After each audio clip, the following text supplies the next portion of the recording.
Quero falar agora sobre Tite e a chance dele substituir Zubeldia no São Paulo. Que a pressão pela demissão do técnico argentino é grande e vem especialmente das arquibancadas, isso é público e notório. Mas já havia contado para vocês que os dirigentes do São Paulo têm bancado a permanência do Zubeldia. Grande novidade vem agora: o Zanqueta, que cobre o dia a dia do São Paulo, afirma que Muricy Ramalho não quer a permanência do Zubeldia. Coordenador de futebol do São Paulo e braço direito do presidente Júlio Casares, já teria inclusive indicado um substituto. O nome ideal, na visão do Muricy, seria o do Tite, ex-treinador da seleção, demitido no ano passado pelo Flamengo e desde então desempregado. Tite, que já recusou várias propostas de clubes brasileiros nas últimas semanas, alegando que vai esperar até a metade do ano, com a chance ou com o sonho de trabalhar no futebol europeu. O que eu posso dizer para vocês a partir das minhas apurações é que o São Paulo assegura que nem cogita a demissão do Zubeldia antes do fim do Campeonato Paulista, embora esse momento seja super importante. O São Paulo vem de 2 tropeços: derrota para o Red Bull Bragantino, jogando com a mais durante a maior parte do tempo, e empate com a Inter de Limeira, jogando toda a etapa final com 11 contra 10. Se o São Paulo não vencer o Velo Clube nessa quinta-feira e perder para o Palmeiras no Allianz Parque no fim de semana, a pressão vai se tornar ainda mais pesada. Zubeldia, que desde que foi contratado disputou 56 partidas, com 27 vitórias, 14 empates e 15 derrotas. Saideira sobre o tema: se optar por demitir o Zubeldia, cujo contrato se encerra em dezembro, São Paulo vai ser obrigado a gastar 3 milhões de reais, que equivalem a 3 meses do seu salário. Você trocaria Zubeldia pelo time? Bora falar sobre informações do São Paulo? Começando aí por toda essa questão do Zubeldia, né?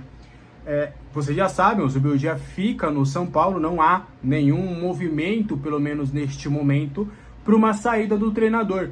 E digo mais, existe uma confiança no departamento de futebol do clube de que as coisas vão acabar se ajeitando, pelo menos aí nessa reta final de Paulistão. O técnico deve permanecer no São Paulo, pelo menos até o fim do Paulista. A gente sabe que é difícil a gente cravar sempre essa questão de técnico no futebol brasileiro. Quanto mais falam que está prestigiado, daqui a pouco vem entrevista falando que é o técnico e tudo, a gente sabe que logo depois as coisas podem acabar mudando, como o próprio presidente Júlio Casares já falou.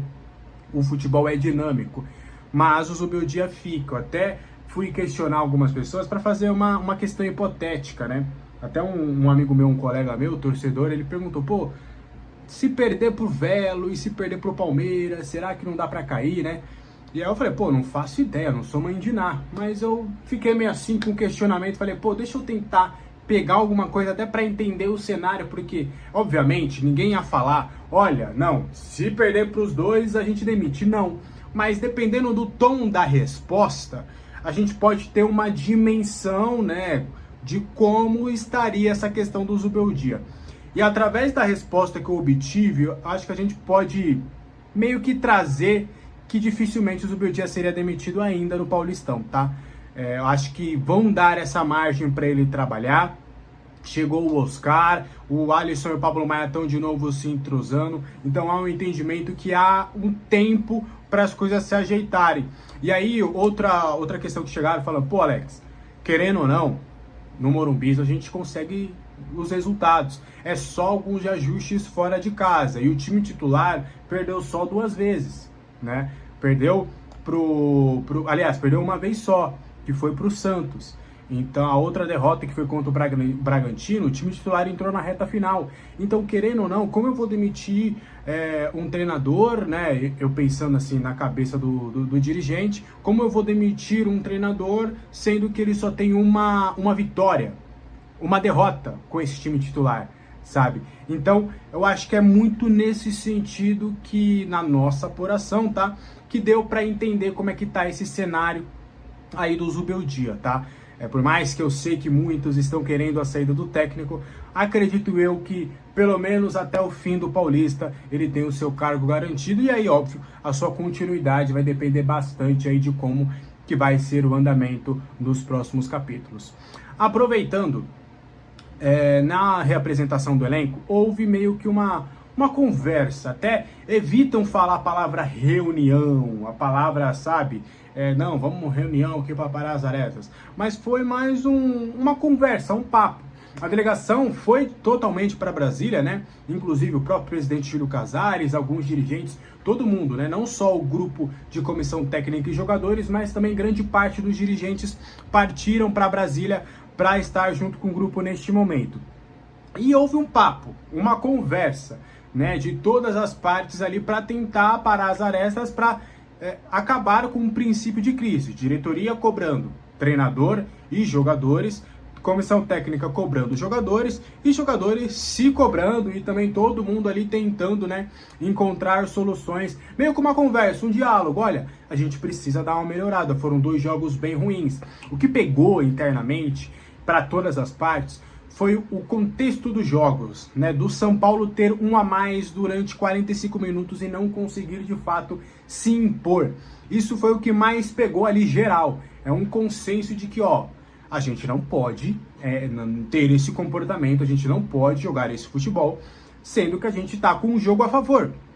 É inviável, não dá, não é permitido que a gente faça isso. Somos humanos, tudo, foram reservas, estamos no início de pré-temporada, tudo bem. Mas os cenários dos 2 últimos jogos, né, proporam ao São Paulo, ofertaram ao São Paulo a oportunidade de ter uma vitória tranquila, principalmente contra a Inter de Limeira, que foi o time titular. Então houve meio que esse diálogo, essa conversa ali em Brasília, onde todo mundo, olha, vambora, vamos acordar, vamos pra cima, as coisas ainda estão no início do ano, mas o futebol tá pegando aqui, Paulista aqui, a primeira campanha da primeira fase já tá ficando difícil, então a gente precisa acordar, a gente precisa reagir. Semana de clássico, no fim de semana tem um confronto contra o Palmeiras que é importante que a gente vença, que a gente pode aqui até eliminar um rival. É um confronto que nos últimos anos tem sido bem disputado, disputas de finais, então a gente precisa aqui acordar nessa semana importante. Esse diálogo foi mais um chacoalhão ali geral para todo mundo fazer com que o São Paulo consiga os seus objetivos, tá? Para continuar até nessa questão, bora de uma exclusivinha, né, que é bem interessante da gente trazer também. O São Paulo ainda tem alguns débitos em relação ao elenco, tá? Esses débitos seriam algumas premiações do ano passado, tá?